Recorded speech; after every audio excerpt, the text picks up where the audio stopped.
Author કોણ છે? તો કહે છે કે મહર્ષિ વેદ વ્યાસજી.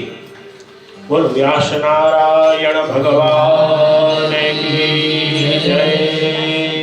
અને આ શ્રીમદ દેવી ભાગવત મહાપુરાણ એવું છે કે બીજા પુરાણોમાં તમે સાંભળ્યું હશે કે સૂતજી કથા કહે, પણ આ દેવી એવું આ પરમ દિવ્ય શ્રીમદ દેવી ભાગવત મહાપુરાણ, શિવ મહાપુરાણ, વિશ્વકર્મા પુરાણ આદિ પુરાણો કયા કયા છે તેની સ્પષ્ટતા આ શ્રીમદ દેવી ભાગવતમાં બતાવવામાં આવેલી છે. અને 18 પુરાણો છે તો એમાં કહે છે 18 પુરાણોનું રોજ સ્મરણ કરવું જોઈએ. 18 પુરાણોના તમને કદાચ નામ યાદ ન રહે તો આ શ્રીમદ દેવી ભાગવત મહાપુરાણમાં એક દિવ્ય શ્લોક આપ્યો છે. એ દિવ્ય દેવી ભાગવતનો આ એક જ શ્લોક તમે શ્રવણ કરો અથવા બોલો તો 18 પુરાણોનું શ્રવણ અને એનું પુણ્ય તમને એક જ શ્લોકમાં મળી જાય છે. મદ્વયમ ભદ્વયમ ચૈવ પ્રત્રયમ ચતુષ્ટયમ અનાપલિંગ પુષ્પાણિ પુરાણાનિ પૃથક પૃથક. કહે છે કે 18 પુરાણો છે એમાં મ અક્ષર ઉપરથી 2 પુરાણો છે. મ અક્ષર ઉપરથી 2 પુરાણો છે. પ્રથમ મ એટલે 2 પુરાણ, મત્સ્ય પુરાણ અને માર્કંડેય પુરાણ. ધ્યાનથી સાંભળજો. મ ઉપરથી માર્કંડેય પુરાણ અને મત્સ્ય પુરાણ. ત્યારબાદ ભદ્વયમ, ભ ઉપરથી ભવિષ્ય પુરાણ અને શ્રીમદ ભાગવત પુરાણ. ત્યારબાદ ભરતત્રયમ એટલે બ્રહ્મ પુરાણ, બ્રહ્માંડ પુરાણ અને બ્રહ્મ વૈવર્ત પુરાણ. આ 3 પુરાણ છે. ભરતત્રયમ, વચતુષ્ટયમ કુ શબ્દ ઉપરથી ગુરુ પુરાણ અને છેલ્લે સ્ક એટલે સ્કંદ પુરાણ. તો આ 18 પુરાણોનો તમારે શ્રવણ કરવું હોય, સ્મરણ કરવું હોય તો એક જ આ શ્લોક બોલવાથી તમને 18 પુરાણોનું નામ બોલવાનું, એનું સ્મરણ કરવાનું પુણ્ય મળી જાય છે. અને 18 પુરાણો કયા કયા છે, કયા કયા કલ્પના છે, કયા કોણ વ્યાસજી થયા એની સ્પષ્ટતા શ્રીમદ દેવી ભાગવત મહાપુરાણ આપણને આપે છે. કહે છે કે 28 પ્રકારના વેદ વ્યાસજી થયા છે. અને કહે છે કે એક વ્યક્તિ આટલા 18 પુરાણો કઈ રીતે લખી શકે? એટલે અત્યારનો આપણે 4 યુગ છે, સતયુગ, ત્રેતા યુગ, દ્વાપર યુગ અને કલિયુગ. એ રીતે આ 28મો કલિયુગ ચાલી રહ્યો છે. તો 28માં અને દરેક દ્વાપર યુગમાં વેદવ્યાસજીનું પ્રાગટ્ય થાય અને છેલ્લે જે વેદવ્યાસજી પ્રગટ થયા એનું નામ છે શ્રી કૃષ્ણ દ્વૈપાયન મહારાજ. અને પ્રથમ માં સરસ્વતીની વંદના કરી અને કહ્યું કે હે માં ભગવતી, તમે જ મારી વાણી પર આવી બેસો અને મારી વાણીને અલંકૃત કરો. અને મહાત્માના આરંભે મંગલાચરણ કરી અને સુત મહારાજે ખૂબ જ ઉત્તમ સ્તવન કર્યું છે. સૃષ્ટો યા સર્ગરૂપા જગદનવિધો પાલનીયા ચરૌદ્રી સંહારે ચાપ્યસ્યા જગદિદમખિલં ક્રીડનમ્યાપરાખ્યા પશ્યન્તે મધ્યમાં તદનુ ભગવતી વૈખરી વર્ણરૂપા શાશ્વતવાચં પ્રસન્ના વિધિહરિગિરિશા રાધિકાલં કરો. હે ભગવતી, આપ કેવા છો? માં ભગવતીનું સ્વરૂપ કેવું છે એનું આમાં શ્લોકમાં વર્ણન કર્યું છે.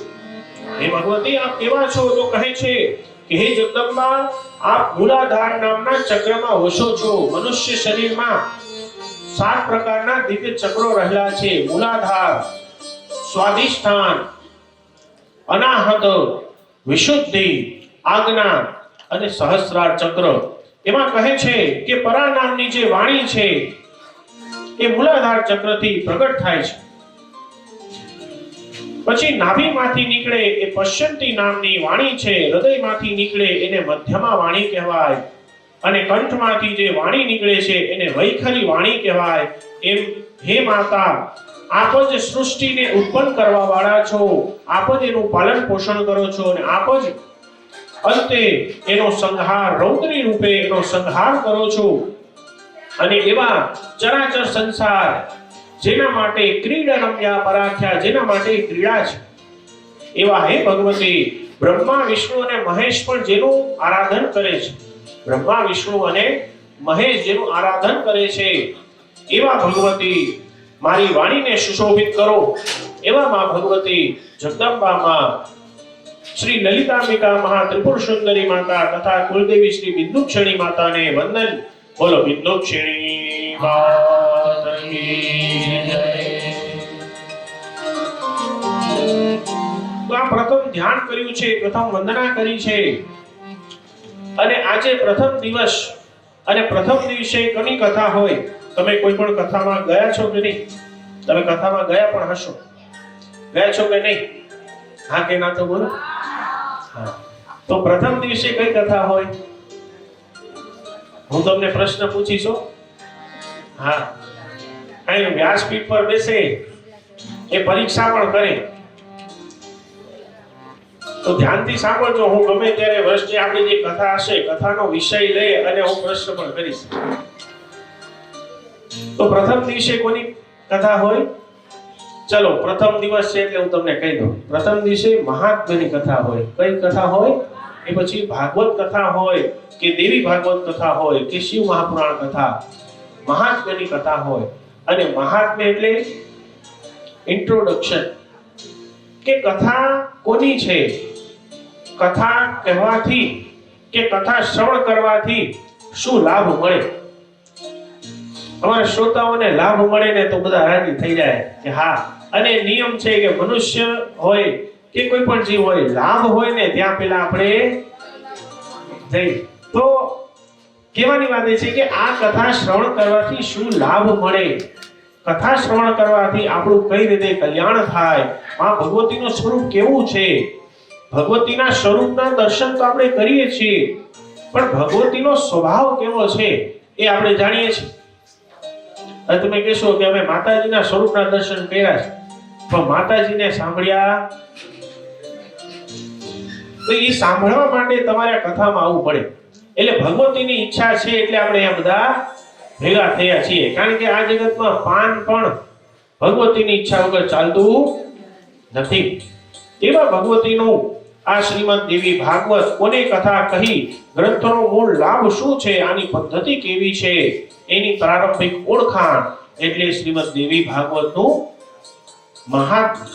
અને આ શ્રીમદ દેવી ભાગવતનું મહાત્મ્ય કયા ગ્રંથે કહ્યું છે?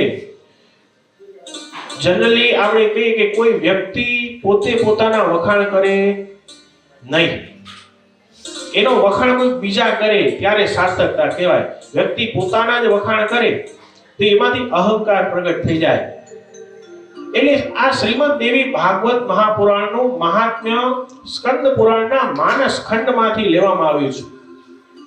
તમે શ્રીમદ ભાગવત મહાપુરાણમાં જાઓ તો શ્રીમદ ભાગવતજીનું મહાત્મ્ય પદ્મ પુરાણે કહ્યું છે, શ્રીમદ દેવી ભાગવતનું મહાત્મ્ય પદ્મ પુરાણે કહ્યું છે. એવી રીતે આ સ્કંદ પુરાણ 18 પુરાણોમાંનું સૌથી મોટું કોઈ પુરાણ હોય તો સ્કંદ પુરાણ છે. સ્કંદ પુરાણના માનસ ખંડમાંથી 5 અધ્યાય લેવામાં આવ્યા છે. અને સર્વપ્રથમ આ ગ્રંથને લખનારા શ્રી પાર્વતી નંદન શ્રી ગણેશજીની વંદના કરીએ. વક્રતુંડ મહાકાય સૂર્યકોટિ સમપ્રભ નિર્વિઘ્નો કુરુ મે દેવ સર્વકાર્યેષુ સર્વદા. નારાયણં નમસ્કૃત્ય નરં ચૈવ નરોત્તમં દેવીં સરસ્વતીં વ્યાસં તતો જયમુદીરયે. હે વિઘ્નહર્તા, હે ગજાનન ગણપતિ બાપા, સર્વપ્રથમ અમે આપની વંદના કરીએ છીએ. અમારી આ જે કથા છે, સપ્તાહ જ્ઞાન યજ્ઞ જે કથા છે એ નિર્વિઘ્ને સંપન્ન થાય એની જવાબદારી હે વિઘ્નહર્તા હવે આપની જ. એ પછી નરોમાં ઉત્તમ એવા હે નારાયણ પ્રભુ તથા માં સરસ્વતી અને હે વેદવ્યાસજી, અમે આપની પણ વંદના કરીએ છીએ, આપની કૃપાથી અમારી વિજય ગાથાનું અમે ગાન કરીએ છીએ. આવો શ્રીમદ દેવી ભાગવત મહાપુરાણ જ્ઞાન યજ્ઞની કથામાં પ્રવેશ કરીએ. કહે છે કે નૈમિષારણ્યની પવિત્ર ભૂમિ શૌનકાદિક 88,000 ઋષિ મુનિઓ ભેગા થયા છે. તમે કોઈ પણ કથા શ્રવણ કરો તો સર્વપ્રથમ નૈમિષારણ્યથી જ કથા પ્રારંભ થાય. અને આ નૈમિષારણ્ય ક્યાં આવેલું છે?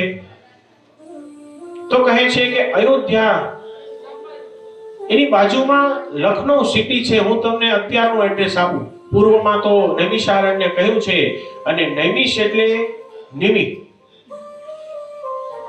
તો આ લખનૌ સિટી છે, ત્યાં સીતાપુર જિલ્લો છે. સીતાપુર જિલ્લાથી 30 કિલોમીટર દૂર આ નૈમિષારણ્ય આવેલું છે. અને આ નૈમિષારણ્યમાં આજે પણ એટલું ખૂબ ઉત્તમ મહાત્મ્ય છે કે આ નૈમિષારણ્યમાં ચક્રની આકૃતિ વાળું ખૂબ જ સુંદર એવું સરોવર છે. આમ ગોળ ચક્ર તીર્થ કહેવામાં આવે છે કે ચક્રની જેમ એ પાણી સતત એની અંદર ફરતું રહે છે. અને એ નૈમિષારણ્યનું એટલું મહાત્મ્ય છે કે આજે પણ તમે ત્યાં જાઓ તો ત્યાં કલીનો પ્રવેશ વર્જિત છે. કલિયુગનો સમય ચાલે ને તમે કહો કે ભાઈ કલીનો પ્રવેશ વર્જિત છે, એવું બને? પણ બ્રહ્માજી એક આ સ્થાન એવું આપ્યું છે. તમે આપણે કહીએ કે ભાઈ ધ્યાન લગાવવાનું છે, તમને એમ કહીએ કે ભાઈ 15 મિનિટ માટે તમારે આ બેસી જવાનું છે. તમે ટ્રાય કરજો 15 મિનિટ બેસવાની. 2 મિનિટ થાય એટલે પછી તમારે આમાં કેસેટ ચાલુ થઈ જાય. વિચારો, તમે 2 કલાક પણ અહીંયા ધ્યાન લગાવવા બેસો, આ તો આપણા માટે તીર્થ જ છે. ભગવતીની સામે બેસી, કુળદેવી માતાની સામે બેસી તમે ધ્યાન કરો તો આપણું કલ્યાણ નિશ્ચિત છે. પણ બીજા કોઈ સ્થાનમાં જઈને તમે કહો તો 2 કલાક પણ તમે ટ્રાય કરશો તો ધ્યાન લાગશે નહીં. પણ આ નૈમિષારણ્યને એવું વરદાન છે કે ત્યાં તમે જાઓ, આજે પણ તમે ત્યાં જઈને ટ્રાય કરજો. 10 મિનિટ તમે એમ ટ્રાય કરશો ને તો તમને ત્યાં ધ્યાન લાગી જશે. એવું આ નૈમિષારણ્યની ભૂમિનું મહાત્મ્ય રહેલું છે, મહત્વ રહેલું છે. તો કહે છે કે વેદવ્યાસજીના પરમ શિષ્ય શુતજી આ કથા કહી રહ્યા છે અને કહે છે કે નૈમિષારણ્યમાં 88,000 ઋષિ મુનિઓ ભેગા થયા છે. અને એમાં મુખ્ય શ્રોતા છે શૌનકજી મહારાજ, કે જે કથા શ્રવણ કરવામાં ઉત્તમ છે. અને કહે છે કે ઘણીવાર આપણે કહીએ કે અમે ઘણા લોકો અમને મળતા હોય તો કહે છે કે અમે કથા તો ઘણી બધી સાંભળી નાખી પણ અંદર ઉતરી નહીં. ધ્યાનથી સાંભળજો, શબ્દ હું જે કહીશ એના પર તમે ધ્યાન આપશો. કથા અમે ઘણી બધી સાંભળી નાખી પણ કથા અંદર ઉતરી નહીં. પણ ક્યાંથી ઉતરે? કીધું ને કોઈ કથા સાંભળી નાખી એટલે નાખી દો તો કથા કઈ રીતે અંદર ઉતરે? એ પછી 100 ભાગવતની કથા સાંભળે તો પણ આપણી અંદર ઉતરતી નથી. આ કઈ એવી વાત નથી કે આ કાનથી સાંભળીને આ કાનથી પાસ થઈ જાય, એવી કોઈ વાત છે નહીં. એટલે આ કથા છે એને કથા મૃત રસાસ્વાદઃ કુશલઃ શૌનકો બ્રવીત. કથા શ્રવણ કરવામાં જે કુશળ છે એવા આ શૌનક મહારાજ. અને કથાને અમૃત શું કામ કહેવામાં આવે છે? તો કહે છે કે કથા એક પ્રકારનું અમૃત છે અને એને કઈ રીતે સ્વીકાર કરવામાં આવે? આપણે કહીએ કે તમને પાણી આપીએ કે ભોજન આપીએ તો કઈ રીતે? મુખથી ગ્રહણ કરો ને. પણ આ તો કથા શબ્દ છે અને માં ભગવતીનું આ શબ્દ નારાયણી સ્વરૂપ છે. આને વાંગમય પ્રતિમા સ્વરૂપ કે શું કામ કહેવામાં આવે? કે માં ભગવતીનું મૂર્તિનું સ્વરૂપ તો આપણે જોઈએ, પણ તમે માં ભગવતીની આ જે કથા છે એને શબ્દ નારાયણી સ્વરૂપ કહેવામાં આવે છે. એટલે આ ગ્રંથને લઈ અને આપણે ખૂબ સુંદર મજાના માં ભગવતીની પોથી યાત્રા લઈ અને આપણે આવ્યા. અને કહે છે કે જ્યારે તમે બ્રહ્મને માથે લઈને ચાલો, પરબ્રહ્મ સ્વરૂપણી માં ભગવતીને માથે લઈને ચાલો ને તો બધી માયા છે આપણાથી દૂર થઈ જાય. અને સંસારને સાથે લઈને ફરો તો માયા તમને પકડી લે છે. એટલે તમે પરબ્રહ્મને સાથે લઈને ચાલો.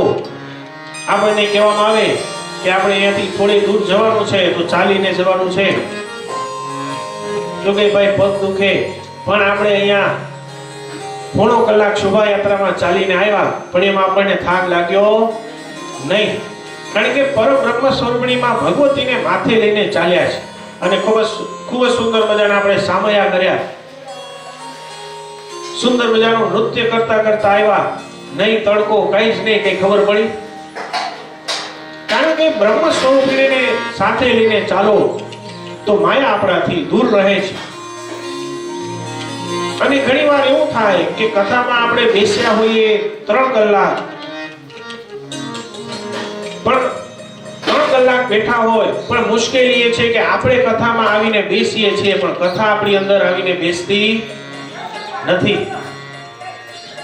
કારણ કે કથામાં 2 પ્રકારના મોટા ભાગે જુઓ તો કથામાં આપણે બેસીએ તો ત્યાં વિઘ્ન ના આવે, પણ 2 મુખ્ય એવા વિઘ્ન છે કે જે વિઘ્ન આવી જાય. તમે ગમે એટલો પ્રયાસ કરો.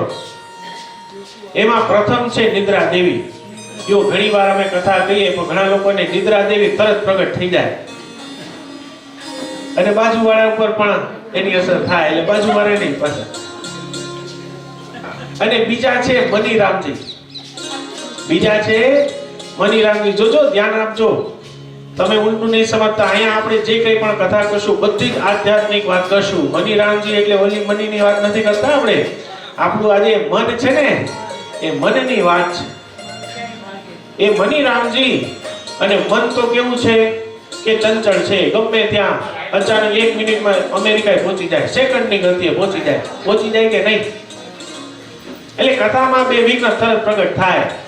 એટલે તમે આ 2 વાતે ધ્યાન આપશો ને. એક તો મનને, તુલસીદાસજીએ રામચરિતમાનસ લખતા પોતાના મનને પોતે જ ખીજાય છે. હે મન, તું વારંવાર પોતાના મનને ખીજાય તુલસીદાસજી કે હે મન, તું અહીં આવીને બેસ. એટલે કા નિદ્રા દેવી અને બીજું મનીરામજી. આ બંને ઉપર તમે ધ્યાન આપશો ને તો કથા તમારી અંદર અવશ્ય ઉતરશે. હું ગેરંટી સાથે કહું. કારણ કે આ ભગવતીનો, અને આપણે કહીએ કે કોઈ દિવસ તમે સમયને પકડી શકો, સમયને કોણ પકડી શકે? પણ કથાની અંદર તમે અહીંયા 3 કલાક કે 4 કલાક આવીને બેસો, પણ સમય ક્યાં જતો રહેશે તમને ખબર પડશે નહીં. કારણ કે કથાની અંદર આપણો સમય ઉપર આપણો વિજય છે. સમયને જો તમારે પકડવો હોય તો કથાની અંદર આવીને, કારણ કે અત્યારે આપણા મનની અંદર કેવલ ભગવતી જ ભગવતી છે. બીજી કોઈ જગ્યાએ તમે બેઠા હો તો સમય કાઢવો અઘરો થાય, લોકો તરત જ મોબાઈલ હાથમાં આવી જાય. એટલે કહેવાની વાત એ છે કે સંસારથી જો મુક્ત થવું હોય, આ કેવું છે કે જો સંસારથી તમારે વધારવામાં આવે, હીરા શ્રીફળને તમે વધેરો તો નાળિયેરની સાથે ટોપરું પણ તૂટી જાય છે. તૂટે કે નહીં? પણ જો લીલા આપણે સૂકા નાળિયેરની જેમ ગોટો અલગ ખખડતો હોય અને નાળિયેરને તોડો તો નાળિયેર તૂટે છે પણ અંદર રહેલો ગોટો તૂટતો નથી. બસ આ જ રીતે હવે તમારે નક્કી કરવાનું છે કે લીલા નાળિયેરની જેમ રહેવું છે કે સૂકા નાળિયેરની જેમ રહેવું છે. જો સંસારમાં જાજા બધા આપણને ભગવતે મોકલ્યા છે કે આપણે સંસારમાં રહીએ, પણ કહેવાની વાત છે કે સંસારમાં રહો પણ લીલા નાળિયેરની જેમ રહેશો અને ઘણા બધા જીવનમાં વિઘ્નો આવશે અને વિઘ્નોને તમારા મન ઉપર લઈ લેશો તો એ નાળિયેરની સાથે તમારે પણ તૂટવું પડશે. એટલે સંસારમાં રહીને જ અસંગ રહેવું. તો કહે છે કે કથાની અંદર આપણે આવીને બેસીએ પણ કથાને જો તમારી અંદર ઉતારો નહીં તો આ સંસારનો થાક ઉતરતો નથી. અને સંસારના થાક ઉતારવાનું સાધન કોઈ હોય તો આ શ્રીમદ દેવી ભાગવત મહાપુરાણ રહેલું છે. હું ઘણીવાર કહેતો કે કથા શબ્દ છે, કથા શબ્દને તમે ઉલટો કરો તો શું થાય? કથા શબ્દને તમે ઉલટો કરો તો શું થાય? થાક ઉતારવાનું કોઈ સાધન હોય તે આ શ્રીમદ દેવી ભાગવત મહાપુરાણ છે. તો આ કહીએ કે જો હું શારીરિક થાકની વાત નથી કરતો, શારીરિક થાકની વાત જ નથી. શારીરિક થાક તો ડોક્ટર ઉતારે ભાઈ, અને એની હોસ્પિટલ પણ છે. પણ મનના થાક ઉતારવાની કોઈ હોસ્પિટલ ખરી? તમે કોઈ દી સાંભળ્યું કે મનના થાક ઉતારવાની કોઈ હોસ્પિટલ હોય? સાંભળ્યું કોઈ દી? હા કે ના? તો બોલ. આ તમે અત્યારે કયા મંડપમાં બેઠા છો? આ મનનો થાક ઉતારવાની હોસ્પિટલ છે. મનનો થાક ઉતારવાનું કોઈ ઉત્તમ સાધન હોય તે આ શ્રીમદ દેવી ભાગવત મહાપુરાણ છે. કારણ કે અત્યારે આપણે સંસારની બધી જ વાતો મૂકી અને કેવલ ને કેવલ આપણે અહીંયા, તમે દેહથી અહીંયા છો તો મનથી પણ તમારે અહીંયા રહેવું જોઈએ, તો આપણી અંદર કથા બેસે છે. અને આ નૈમિષારણ્યમાં 88,000 ઋષિમુનિ ભેગા થયા છે. એમાં મુખ્ય શ્રોતા, અને આજે કથા હું તમને કહી રહ્યો છું એ કથા કઈ આજની નથી. આજથી 5,500 વર્ષ પહેલા આ કથા વેદ વ્યાસજીએ શુદ્ધજીને કીધી છે. અને શુદ્ધજીએ આ શૌનક મુનિઓ, શૌનકાદી ઋષિઓને કહી છે. હવે આપણે કહીએ કે 5,500 વર્ષ પહેલા કહેવા વાળા વ્યક્તિ એક શુદ્ધજી અને સાંભળવા વાળા 88,000 લોકો. હવે ત્યાં સુધી અવાજ પહોંચાડવો કેમ? અત્યારે તો આપણી પાસે આ સુંદર મજાની માઇક સિસ્ટમ છે, સાઉન્ડ સિસ્ટમ છે, તો બધે આપણો અવાજ પહોંચે. પણ પહેલાના સમયમાં કઈ રીતે હશે? તો કહે છે કે નૈમિષારણ્ય એટલે જંગલ, અને જંગલમાં તમે જાઓ તો કુદરતી ઇકોસિસ્ટમ ત્યાં હોય. તમે જંગલમાં જાઓ, બોલો તો સામે અવાજ પાછો પડઘા પડે છે. તો જંગલમાં અને સુંદર મજાનો મંડપ, આપણે આજે સુંદર મજાનો મંડપ સળગાવ્યો છે. આપણે માતાજીના પવિત્ર ધામમાં બેઠા છીએ. તો પહેલાના સમયમાં એ કેને કે જંગલમાં મોટા મોટા ઝાડ હોય અને વડલાના કે પીપળાના ઝાડની નીચે બેસી અને આ કથા કહી છે. સુંદર મજાની કથા કહી. તો એ ઝાડ જ મંડપનું કાર્ય કરે છે. એવું આ શુદ્ધજી કહે છે. શૌનકજી કહે છે કે હે શુદ્ધજી, આપે અમને શંકર ભગવાનનું દિવ્ય ચરિત્ર, શિવ મહાપુરાણ, ભસ્મ તથા રુદ્રાક્ષનો મહિમા બતાવ્યો, પણ હવે તમે અમને શિવ અને શક્તિની કથા બતાવો અને માં ભગવતીનું દિવ્ય ચરિત્ર શ્રીમદ દેવી ભાગવત મહાપુરાણની કથા અમને સંભળાવો કે જેનાથી અમે ભુક્તિ અને મુક્તિને પ્રાપ્ત થઈએ. જો આપણે ભાગવતજી કરીએ તો ભાગવતજી આપણા પિતૃઓના આત્મકલ્યાણાર્થે બેસાડી અને એમાં પોથી પણ બેસાડી.